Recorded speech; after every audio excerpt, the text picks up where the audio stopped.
Os dois juntos é como se formassem um só, mas pela primeira vez neste programa não temos um, mas sim dois convidados. Ambos ainda nos 30, mas já com 27 anos no mundo da música. Começaram no fado, tocaram acordeão e hoje têm milhares de fãs atrás de si. Já compuseram a banda sonora de uma novela, já tiveram pedidos de casamento em concertos e já furaram as previsões de quem deu aos anjos um curto prazo de validade. Nelson e Sérgio Rosado não têm asas, mas vão juntos há 17 anos. Nelson e Sérgio, ainda bem que vieram. Obrigado por nos E de repente, passou rápido, anos. já vistes? Muito rápido. Éramos muito novos na altura, tu também, Éramos todos, inclusive, éramos não é? todos Tu muito também. novos. Éramos muito novos. E somos, não é? pá, E somos, pronto, ainda tá bem. somos bem Não, foi conservados. bom. Eu sou mais retocou, novo. não, retocaste o tempo verbal, parece-me bem. Olha, tem sido a caminho do 17º aniversário do Projeto Anjo, tem sido uma carreira fantástica, muito longe do que nós inicialmente prevíamos, sou sincero e franco. Não é falsa modéstia. De facto, eu não pensava, nunca pensei que pudéssemos chegar ao final de 16 anos e com esta consistência em termos de carreira. As coisas correram bem. Nunca pensaste que aturarías quase 17 anos o teu parceiro de palco? Acho que é ao contrário. É ao contrário. É ao contrário. O irmão mais velho, sabes que nós, os irmãos mais novos, temos que nos aguentar. Sofrem muito sempre. Não, tem sido um espetáculo. Eu acho que é um privilégio partilhar o palco com o Nelson, enquanto profissional e enquanto irmão, porque nós sabemos até separar as águas, como se costuma dizer. Separam? Como é que se separa? Não é fácil. Não é fácil, mas acho que isto tem a ver também com... Ele está com um ar...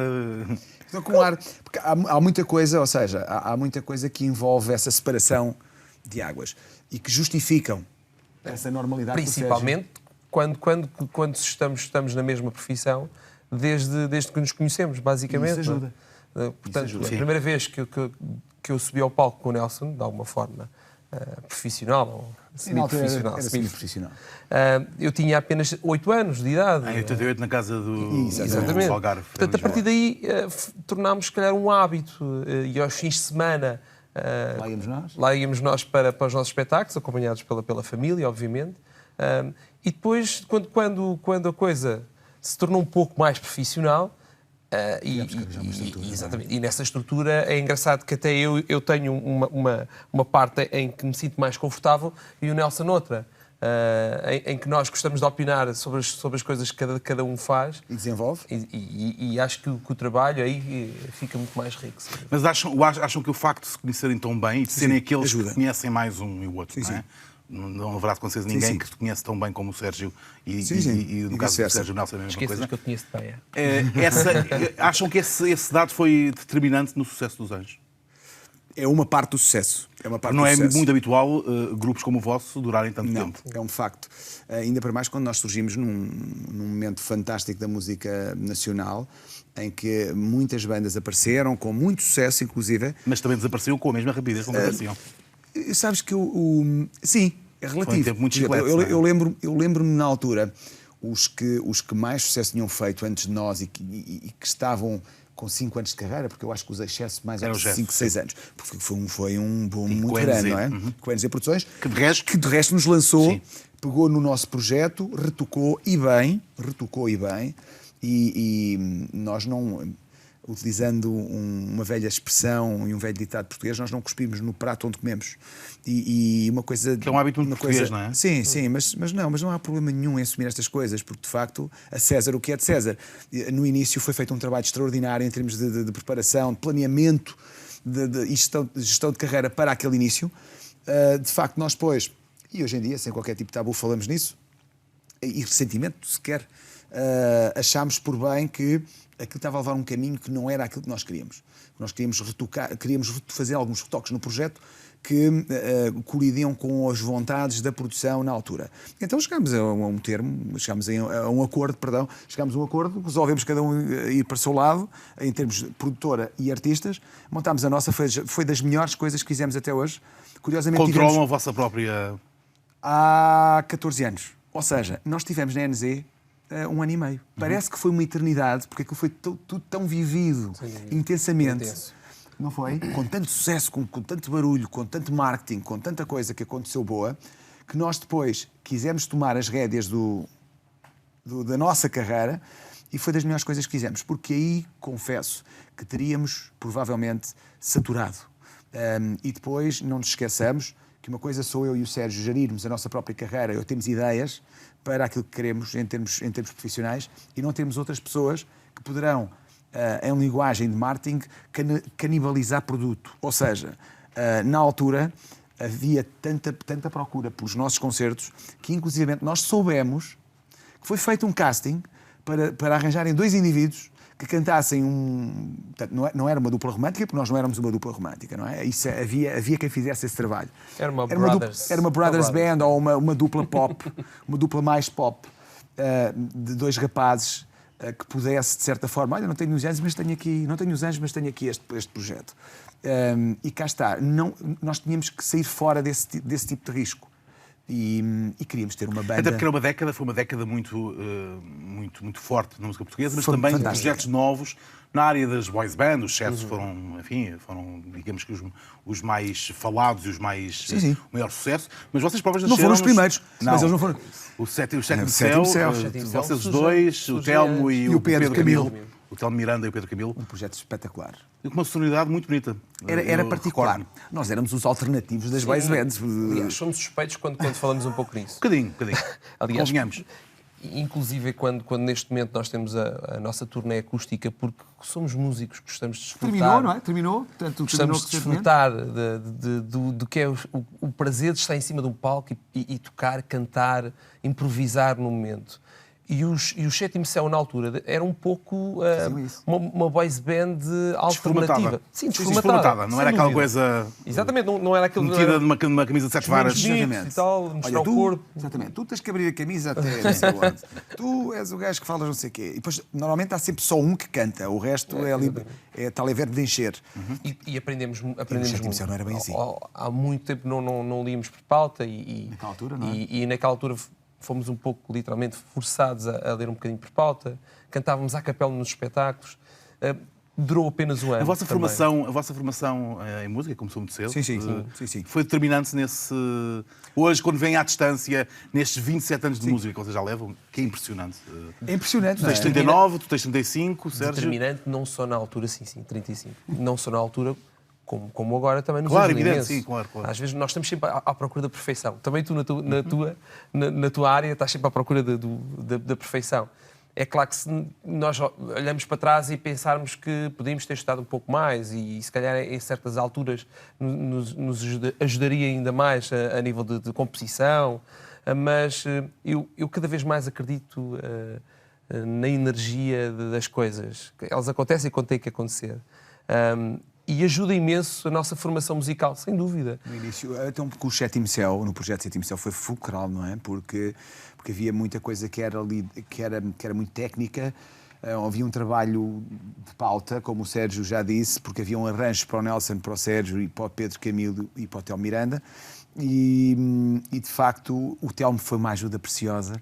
Nós já não líamos, eu então já havia alguns anos que não lia e tinha perdido um pouco o hábito de ler, portanto demorava mais tempo. O Telmo foi um querido na altura porque nos deu uma ajuda tremenda. E passado 2 meses de ensaios, qualquer arranjo que nos dessem, nós cantávamos na hora.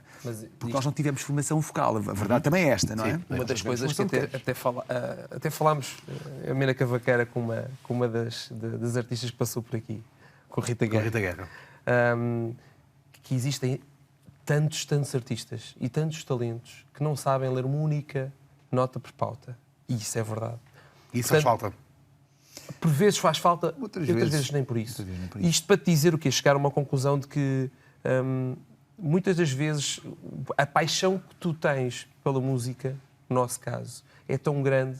Quando estamos a fazer as coisas e a senti-las, muitas das vezes não sentimos a necessidade de termos que ser retritamente profissionais e ler por pauta, porque há muitos artistas, há muitos músicos que tu metes uma pauta à frente e eles fazem aquilo na perfeição. Certo. Só que depois não sentes... Autenticidade, não há espontaneidade. Exatamente. E no nosso caso, aquilo que nós fizemos até hoje, incluindo o Sétimo Céu, o início do projeto de Anjos, haviam coisas que se calhar nós não nos sentíamos tão confortáveis a fazer, mas tinham que ser feitas, não é? E o Nelson, o que disse é verdade, houve uma altura que nós quisemos seguir com o nosso projeto aquilo que nós queríamos, que tínhamos estipulado em fazer, e hoje em dia, felizmente, que isso aconteceu. Portanto, lá está, tinha que acontecer. Há bocadinho, tu, Sérgio, falavas da vossa estreia da música, esse momento em que subiram os dois juntos ao palco. Tinhas tu 8 anos, na casa do Algarve, em Lisboa. Lembras-te o que cantaram? Em Almada, na casa do Algarve de Almada. Em Almada, ok. O que é que nós cantávamos? Nós cantávamos muito música tradicional portuguesa, cantávamos fado canção. Influências de casa, não é? Porque... Completamente, porque a mãe cantava fado, não é? Aliás, a minha mãe, curiosamente, deixou de cantar com mais assiduidade a partir do momento em que o Sérgio nasceu. Há quem diga... A culpa é dele. Que a culpa foi dele. E que passou a voz ao Sérgio. Há quem diga estas coisas, eu não sei se é verdade. Mas ela não fica chateada. Ela não fica chateada. Mas foi um momento especial, porque eu lembro do Sérgio se ter esquecido da letra. Foi um dos maiores pânicos que já me aconteceu em palco. Esqueceu-se da letra e olhou para a nossa mãe, que estava lá em baixo, muito atenta, não é? E muito orgulhosa daquilo do que estávamos a fazer. E este começa a chorar e desaparece do palco. Tinha 8 anos, enfim. E eu, na altura, eu tinha 12, eu tinha só mais 4. Eras muito mais crescido. Pois, nem quase um adulto mesmo. Agora imagina o meu pânico. Eu, na altura, não tinha tirado a música, não tinha tirado os solos da música. Ou seja, eu só sabia fazer o acompanhamento, ou fazer os acordes dos tons em que estávamos a cantar, dos registros onde estávamos a cantar. Bem, estava a tocar também? Estava a tocar. Na altura tocava acordeão eletrónico. Enfim, para as pessoas que estão, não é o acordeão tradicional, tinha o som tradicional se eu quisesse, mas podia fazer solos de saxofone se eu muito bem entendesse. E piano. Aliás, a tua formação tinha sido em piano, não era? Eu tive na piano. Academia tinha sido piano e tu guitarra clássica. Certo. Nós começámos no piano os dois. Ok. E depois aliás, eu comecei no acordeão. Depois, quando tu começaste no piano, é que eu passo para o piano. Estive lá há pouco tempo, mas foi o suficiente para perceber que gostava muito mais de botões do que propriamente teclas. Então, fixei-me no acordeão. O Sérgio é que andou a correr uma série de instrumentos, não é? E não foi para mais, porque o meu pai também meteu um travão. Queria saxofone e o meu pai disse, já viste alguém tocar guitarra e tocar saxofone ao mesmo tempo? Não era fácil, convenhamos que não era fácil. Depois, a vossa carreira teve um empurrão grande da comunicação, da comunicação social, quer da Renascença, onde ganharam um primeiro concurso, quer depois na RTP, desta casa, onde ganharam a Casa de Artistas. É verdade. São dois momentos distintos e importantíssimos, porque o Lugar aos Novos da Rádio Renascença e da Voz de Lisboa, com o Aurélio Carlos Moreira, um senhor que nos deu de facto um grande incentivo, um dos dinossauros da rádio. Padrinho para muitas Um padrinho para muitas. Exatamente. Para nós que nós consideramos, numa determinada altura, ele é importantíssimo. Editámos um primeiro disco com ele, com versões, com fado canção, que era o prémio do Lugar aos Novos, do programa. E foi de facto uma experiência extraordinária. E é ali que nós percebemos, bem, nós temos que dar o salto. E quem é que nos ajuda a dar esse salto? A nossa professora de música, a Emília Cabrita, e na altura o marido, agora ex-marido, o Luís Marques.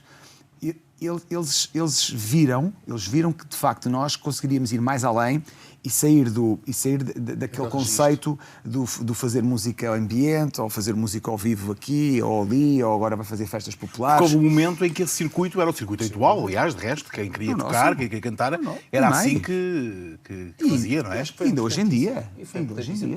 Dá bagagem, não é? Sem dúvida. Falávamos há uns tempos atrás com o Luís Portugal, que fez esse circuito, o circuito que nós fizemos, ele fez-lo anos atrás. E foi giro, nós tivemos esta reja no teatro do qual ele faz a programação, e depois no final ficámos a beber um copo e a falar porque não o conhecíamos pessoalmente, e tivemos-lhe a dar os parabéns por tudo aquilo que ele fez, o trabalho lindíssimo que ele fez, as canções imortais que nós hoje cantamos e nos deliciamos. Para isso temos que ouvir M80, mas dizer-te que é interessante ver a carreira humilde que toda a gente faz até chegar a determinado ponto. Eu, pessoalmente, acho que toda a gente deveria passar por aí. Toda a gente deveria saber quanto é que custa um amplificador. E quanto é que precisa de trabalhar para pagar o amplificador. quanto é que custa os carregar, cabos. carregar backline, por exemplo, carregar as suas próprias colunas. E nós trabalhámos muitos anos que não tivemos munição. Bem, houve uma altura que eu lembro-me de ter chorado. Fomos a um pavilhão, alguns na margem sul. Setúbal, terá sido. Mas são os tempos, não é? Certo. Mas eu lembro-me que o pavilhão fazia um eco imenso. O técnico de som era eu. Ou seja, eu metia o meu pai e o Sérgio a fazer som. Não havia estrutura. Não havia estrutura. Portanto, ou seja, eu ia lá para a frente fazer som. E aqui não ouvia nada. Portanto, os meus conhecimentos de som eram limitadíssimos, não é? E ainda hoje são. Eu não sou técnico de som. E, de facto, sem munição, a tocar e a cantar para um pavilhão cheio na altura, porque eram umas festas grandes, eu lembro disto. Sem ouvir, fantásticas. Sem ouvir, só ouvia eco, só ouvia reverberação. Chorei. Ou seja, eu estava a trabalhar e as lágrimas escorriam-me de cara abaixo. De pânico, de tristeza. Ou seja, não fiz como este artista que saiu do palco a chorar, me deixou agarrado. E era mais velho já. Era mais velho. Fiz a desculpa da juventude, eras muito jovem e tal. Mas foram de facto momentos importantes dos quais nós não... Nunca nos esquecemos. Nunca nos esquecemos. E, de facto, por exemplo, depois a seguir, a Mila e o Luís inscrevem-nos na Casa de Artistas, fantástico, soberbamente apresentado pela Sarnela Andrade, que era uma querida, e ainda hoje é. Ainda hoje é. Uma figura desta casa. Era o concurso de talentos da altura. Apesar de haver o Chuva de Estrelas, sabes que nós tivemos numa surpresa que a RTP nos fez o ano passado há 2, salvo erro, o ano passado. E um dos convidados de surpresa foi o José Nuno Martins, que era o produtor e apresentou uma das edições. Exatamente. E o José Nuno trouxe um registro, ele guardou, das audiências da nossa final. E na altura a Chuva de Estrelas era fortíssima na SIC. E o Chuva de Estrelas marcou a final deles para o mesmo momento da nossa. E eles já na altura faziam, portanto, ou seja, a nossa final a nossa e dos nossos colegas, ganhámos. Portanto, ou seja, a RTP naquele dia ganhou a Chuva de Estrelas. Eu não sabia disso, soube disso recentemente. E, entretanto, passaram 2 décadas e meia e os programas e a televisão continuam a ter programas de música. Portanto, o filão não se esgotou. Sim. É impressionante como a RTP, mas também as privadas, continuam hoje a ter programas de música. Ainda bem. Não há uma overdose de programas de talento musical. Eu já li uma crítica tua sobre isso, curiosamente. Eu acho que sabes que é interessante. Os talentos nunca deixaram de existir. Cada vez há mais. Os miúdos. Eu acho que a própria comunicação da música, quer que seja pela parte da televisão, quer seja pelas rádios, tem uma cota-parte importantíssima nesse... Nós estamos com esta voz sexy, mas isto é uma voz cansada, atenção, não é? Já vamos perceber. Na realidade, eu concordo, e nós concordamos um pouco em relação a isso. Os programas são importantes, até porque nós surgimos de um programa desses. São rampas de lançamento importantes. Sem dúvida. Importantíssimas. Apesar de que hoje em dia existem outras plataformas diferentes. Temos a internet, que na altura não havia. O YouTube é uma arma poderosíssima. Mas eu acho que as coisas devem ter os seus timings. Não concordo é quando se termina uma temporada de um programa e passado 2 meses o programa lança a 2ª edição ou a 3ª edição. Acho que deviam dar espaço porque existem realmente muitos talentos, mas os miúdos e as miúdas ou as pessoas que ganham esses programas não têm tempo de vingar. O mercado não absorve. Não absorve. É o que se chama vender falsos sonhos. É aí que eu faço alguma crítica em relação a isso, e eu acho que já temos alguma legitimidade para falar sobre este assunto, até porque fomos jurados do Família Superstar, com os nossos amigos Clara de Sousa e com o Tosé Brito. Bons velhos tempos. Aliás, chegámos a grande quarteto. Foi uma experiência fantástica. E depois, mais recentemente nesta casa, com a primeira edição da Voz de Portugal, que foi um projeto extraordinário. Excelente. Eu acho que eu não sou depois dos resultados do último, mas aquele primeiro teve de facto um grande impacto e funcionou lindamente, funcionou muito bem. Eu lembro-me claramente de acompanharmos a nossa equipa, e uma das coisas que nós, para além da parte técnica e da parte emotiva e da parte humana, que eu acho que tem que haver eu venho sempre à cabeça um termo em inglês, mas vou-lhe chamar entre o mentor. O mentor. Era o mentor. E os candidatos. Os candidatos da nossa parte, nós sempre fomos diferentes nesse capítulo, porque tem que haver um entrosamento enorme, tem que haver um à vontade tremendo, não pode haver aquela barreira do eu sou o fulano tal, que tenho não sei quantos anos de experiência, já vendi não sei quantas platinas, faço não sei o quê, isso não pode existir ali, porque eles já têm esse respeito por ti naturalmente. Claro, eles sentem, por isso é que estás ali, estão lá, e foi por isso que te escolheram. Portanto, não vale a pena estar... Deixa-me de escadote, venham cá abaixo falar com ele e com ela, ou com eles, porque eles vão ser teus colegas. Tu vais trabalhar com cada um deles, porque eles vão ser teus colegas no futuro. E nós, a nossa equipa, modéstia à parte, não ganhámos, não vencemos por 1%, acho que sou eu, que foi isso que aconteceu com o nosso Ricardo, no momento final com o Ricardo Oliveira. Sim, o nosso era o Ricardo Oliveira, o rapaz que ganhou era o Denis, não era? Assim. Que era do Reininho. Ganham por 1% ou 2%, foi uma coisa assim. O que mostrou bem a competitividade. A competitividade e a qualidade dos concorrentes. Nós preparámos cada um deles como se fossem os vencedores. Como se fossem os melhores. Para darem o melhor, para serem dali satisfeitos com a prestação que tinham feito. Porque nós não tínhamos dúvidas nenhumas que eles, ao darem o máximo, que iriam sair satisfeitos, porque aquilo iria compensar. E o que é certo é que os melhores sempre essa a vossa postura, Sempre. E o Nelson, para terminar um bocadinho também o pensamento do Nelson, uma das coisas que nós, mesmo cá fora, fazemos muito, porque isto o Nelson está a contar agora, que é recente nos programas, mas sempre nos aconteceu isso no final dos concertos. As pessoas encontravam nas ruas, entregavam-nos maquetes, perguntavam-nos como é que era possível, se nós conseguimos ajudá-los a chegar ao mesmo patamar. E o Nelson vocês têm uma relação muito próxima, de facto, com as pessoas. Eu nós somos amigos há muitos anos, já partilhamos alguma estrada. Já partilhamos alguma estrada, vários concertos, e uma coisa que é fantástica convosco é que depois de 2 horas em palco, vocês estão ali mais 1h30, 2 horas, a dar autógrafos e com toda a paciência, quando provavelmente a vontade é ir para casa dormir ou para o pé das vossas famílias. Sabes que isso faz parte do crescimento do artista. E faz parte do trabalho, não é? É aquela gente que vos alimenta o sonho e a vossa vida profissional, não é? São eles que nós devemos de ouvimos as críticas deles. E o próprio feedback que recebemos deles ajuda-nos a corrigir. Eu acho que isto é como tu aprendes com o que fazes de bem e o que fazes de mal, obviamente. Claro.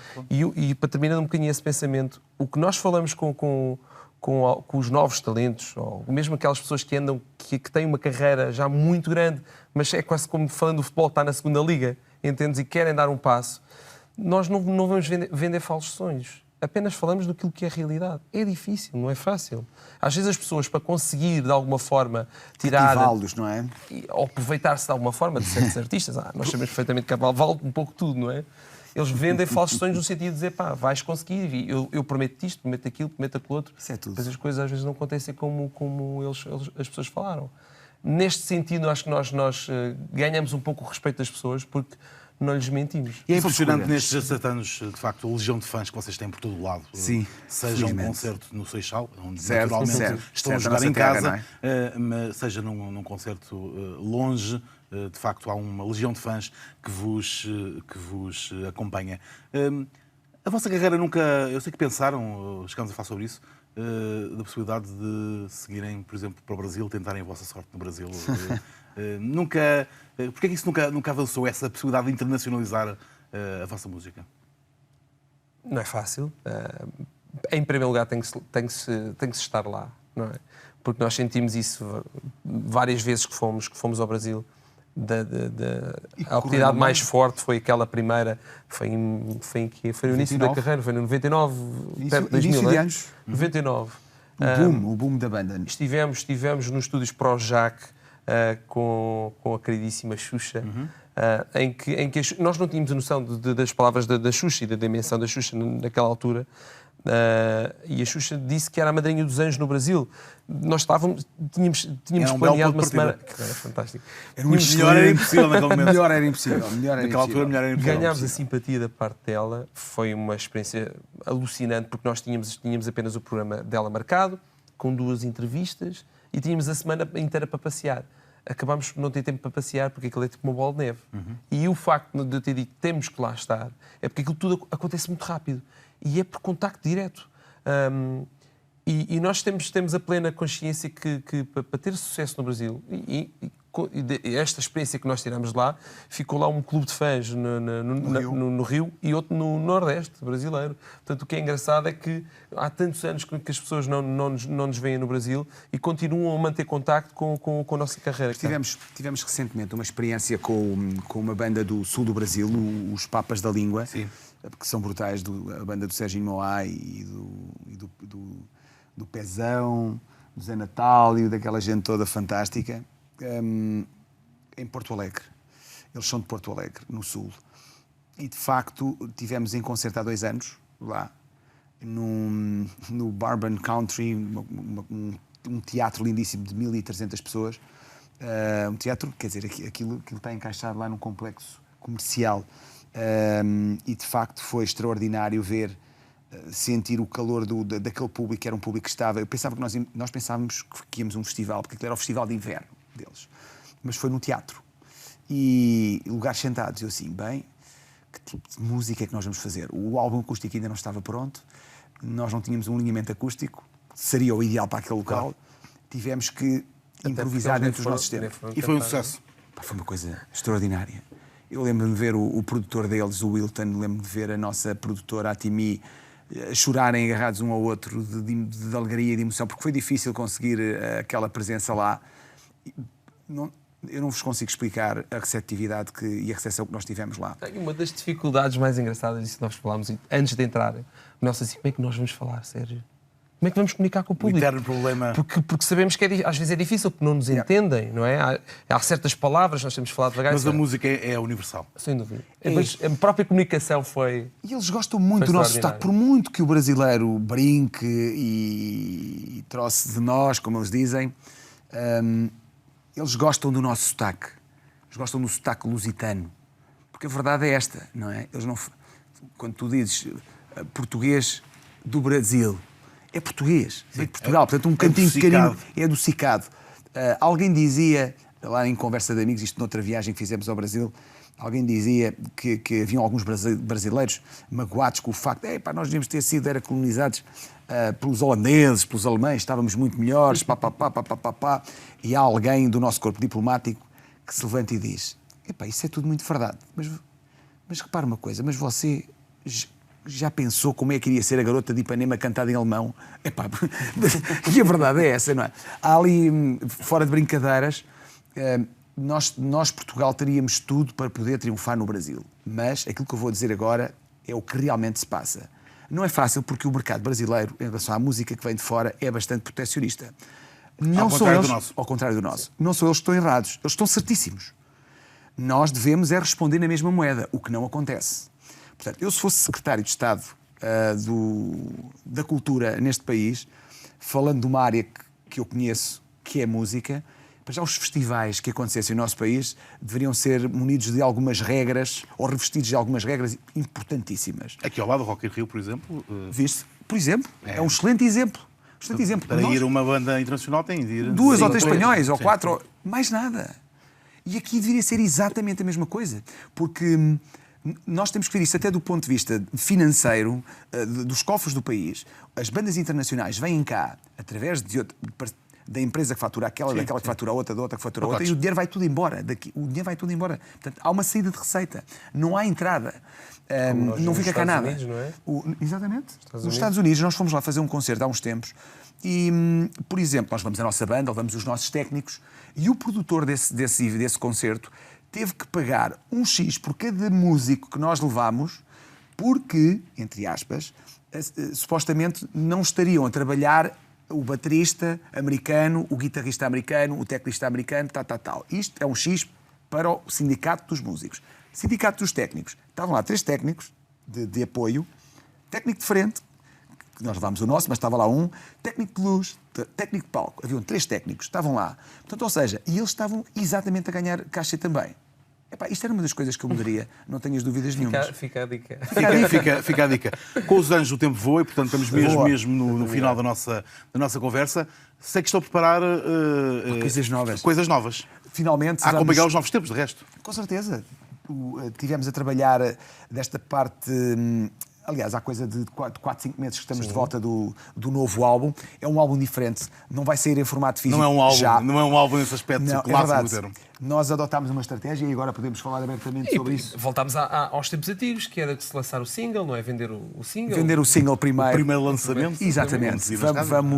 Vamos pegar, já temos o single identificado, está ainda no segredo dos anjos. Será apresentado, se Deus quiser, no final deste mês de abril. Tudo indica, tudo aponta para isso. Agora já não está nas nossas mãos, está nas mãos da pessoa que vai fazer a como é que vai ser o procedimento? Vão ser lançadas músicas aproveitando as novas plataformas, não é? Eu acho que sim.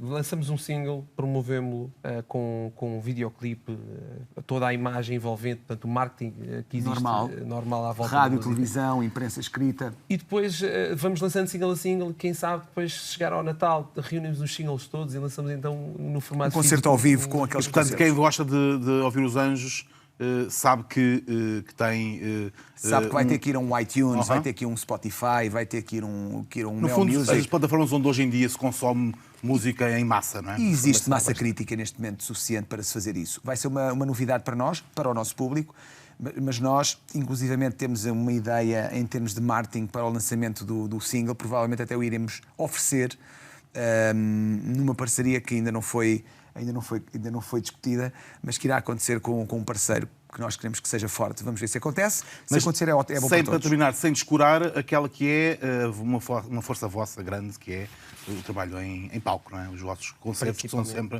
muitíssimo... Já temos 3 músicas novas. No alinhamento. E vamos incluir no alinhamento, portanto, nos novos espetáculos. Portanto, as pessoas que forem ouvir-nos ao vivo vão ter a oportunidade de ouvir em primeira mão as músicas novas, sem dúvida. Muito bem. Quando é que começa esse novo modelo? Olha, nós vamos começar já no dia 2, acho que é dia 2 de maio, se a memória não me falha. Nós estamos cansados, tivemos uma semana de trabalho louca, mas vamos estar em Valdecâmara, agora no início de maio. Temos o nosso site onde podem sempre acompanhar. Exatamente, e as nossas redes sociais, que são super ativas neste momento. A nossa aplicação, de facto, que foi uma inovação e que está a ter um sucesso imenso, portanto, com os milhares de downloads que já teve, porque é gratuito, a aplicação Anjos é gratuita. Disponível para iOS e para Android. Portanto, apareçam por lá, que sabem a agenda toda. Os Anjos estão na crista da onda. Na vanguarda da informação. Omnipresente, tem que estar. Tem essa vantagem. Em televisão há uma frase muito habitual que é: já ultrapassamos largamente o nosso tempo.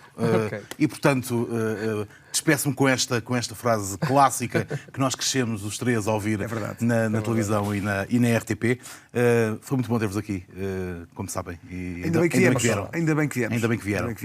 Nelson e Sérgio, a música dos Anjos nesta edição do Ainda Bem que Vieste na RTP Informação. 2 irmãos que voam juntos na música portuguesa há 17 anos.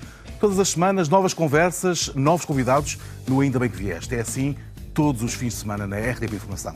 Dentro de 8 dias, cá estaremos de novo. Volte connosco.